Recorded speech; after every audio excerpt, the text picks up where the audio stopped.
ahead of some really dramatic World Cup football discussion. We're going to start off with cricket and the SportsMax action live every night with Australia playing the West Indies. Well, on Thursday night, Tagenarine Chanderpaul just 3 runs away now from a maiden half-century as the Windies are in a steady position heading into day 3 of their first test against the Australians at the Perth Stadium. The West Indies finished day 2 on 74 without loss in reply to 598 for 4 declared, posted by the hosts Australia earlier in the day. Gerard Morris-Seeley has a recap of the day's play.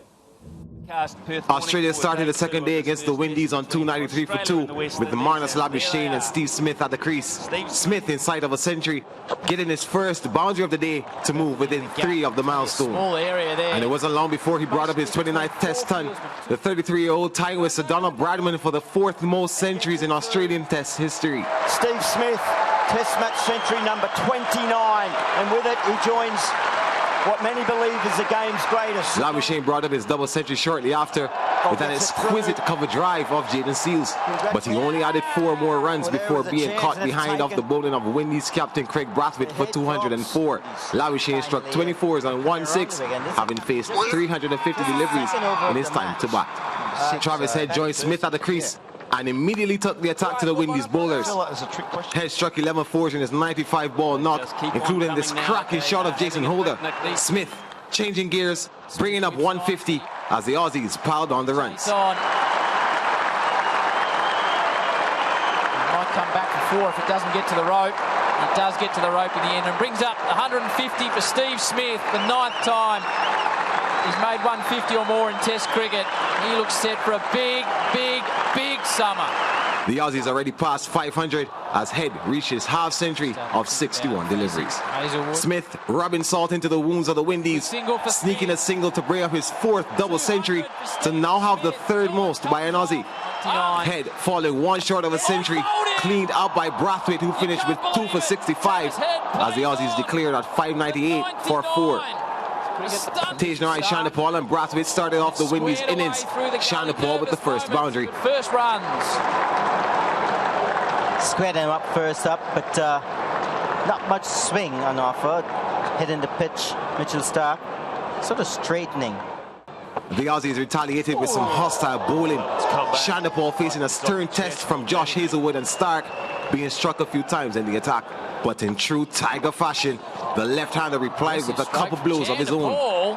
And he would manage to squeeze in another boundary. Head into the dressing room, not out on 47, as the Windies closed day 2 on 74 without loss. Down the end of the commentary box.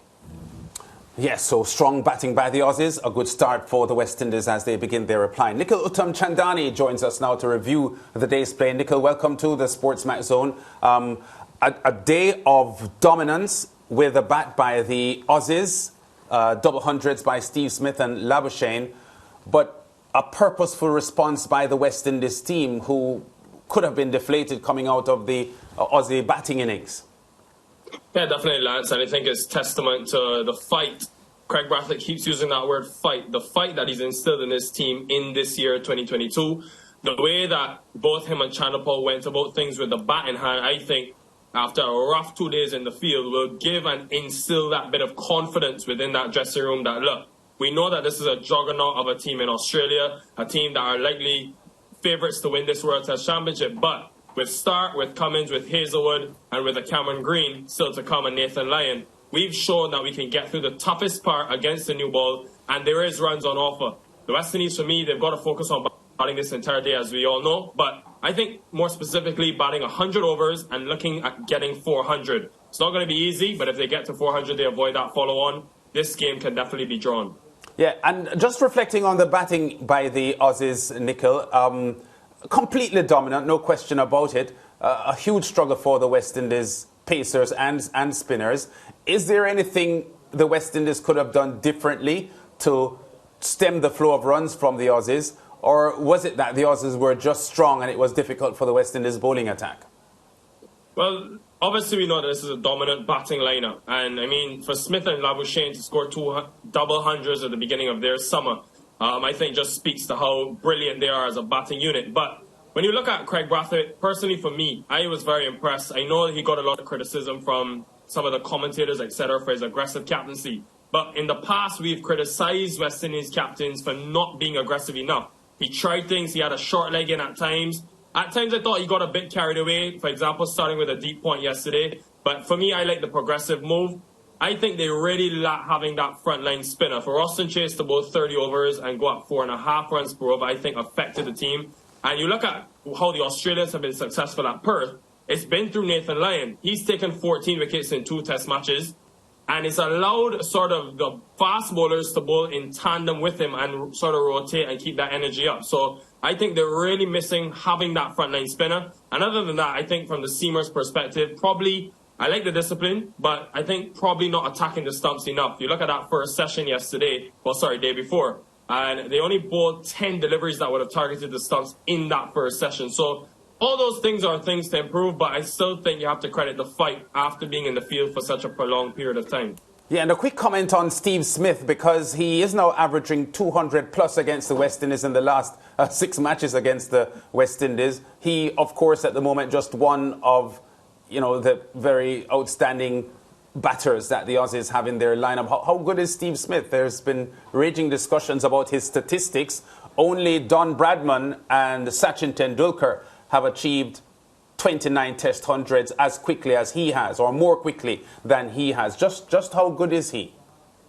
Well, I just think generational, Lance, and for him to be in that conversation with the Don, he mentioned it yesterday when he got to the 2900s that Sir Donald Bradman is on.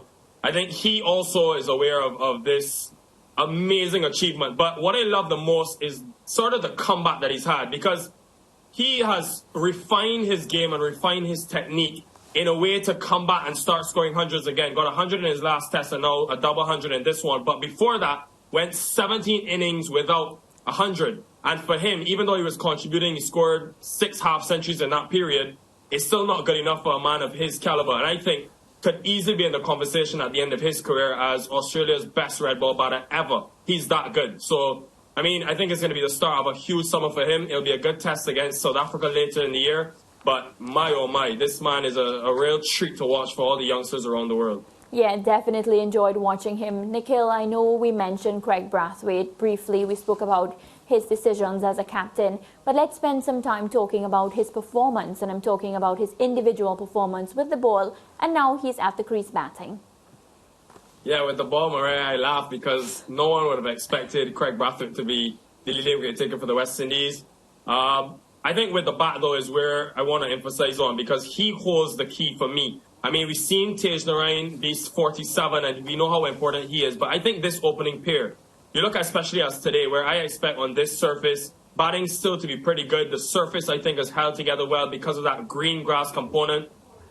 The way that they batted yesterday against the new ball, I think they have to employ it in this first hour. If they get in and still keep those 10 wickets intact, it's crucial. But you look at the year that Craig has had. I mean, to average 72, in this year, but also don't forget he was part of that 2015 tour to Australia, and he averaged 45 and scored 2 half centuries there. So he has been there against a similar attack, Hazelwood and Starr on that occasion, and had that success. So I think that will help him going forward, but also take some of the pressure off that middle order, because they'll be sitting down in there, especially the bowlers, and we're thinking, well, as much rest as we can get, we'll be grateful for, because after spending 2 days in the field in the hot Perth conditions, with a second test coming, I think the West Indies need to take some time out of this game. Batting this day won't be easy, because I do think the bowlers come into this game when you get to the end of day 3, day 4, and then obviously day 5.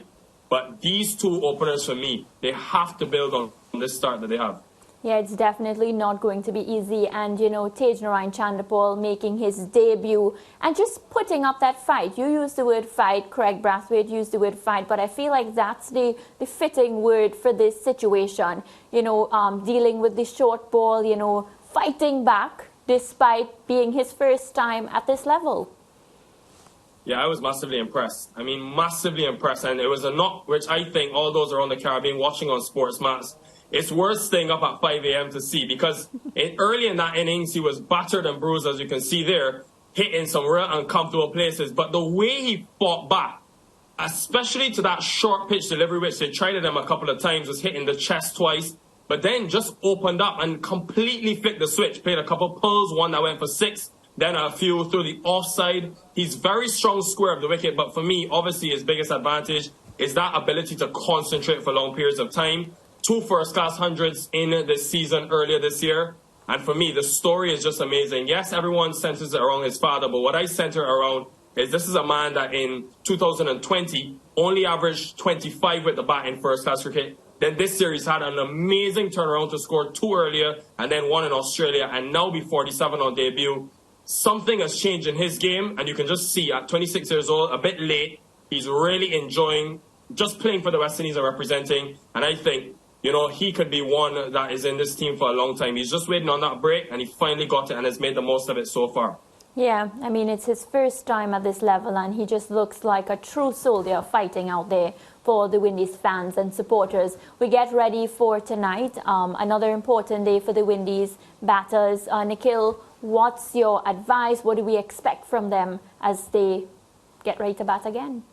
Well, as I said before, I think definitely if you're Craig Brathwaite, you're targeting batting 100+ overs in this innings. You need to avoid that follow-on. That's the only way I think you draw this game with that Australian attack. They will find a way to break through. But we've seen the openers already get a start. I'm going to put a lot of responsibility on the shoulders of Kyle Mayers, Jermaine Blackwood especially. Can they temper that aggression that they like to play the red ball format with, that we saw from England yesterday? Can they temper that in this situation to spend more time at the crease? We saw Mayers be dominant in Bangladesh, etc. He's done well on the slower pitches in the Caribbean, but can he perform on these quicker pitches here in Australia? And then Blackwood, who was part of that team in 2015. For me, those 2 guys, Blackwood being the much more experienced and the vice-captain, they need to stand up when they do get their opportunity to bat in this test match, and I'm looking forward to it. But for me, openers must bat the first hour, and the West Indies need 400 to avoid that follow-on. Yeah, okay, Nikhil, thanks for talking to us. And, of course, SportsMax will be the attraction tonight as the fans will be tuning in to watch Day 3 and see how well these 2 openers can carry the innings on for the West Indies. Thanks, Nikhil. Cheers, guys. All the best. Yeah, Day 3 live on SportsMax. Will the Windies be able to handle the heat down under? And you can find out at 9:20 tonight, 10:20 Eastern Caribbean time, 7-4 without loss after Brathwaite and Chanderpaul, Bonner, Blackwood and Kyle Mayers, the next batsmen to come. But Tagenarine Chanderpaul, son of Shiv Chanderpaul, and Craig Brathwaite are the men at the crease for the West Indies at the moment. Back with more on The Zone after this.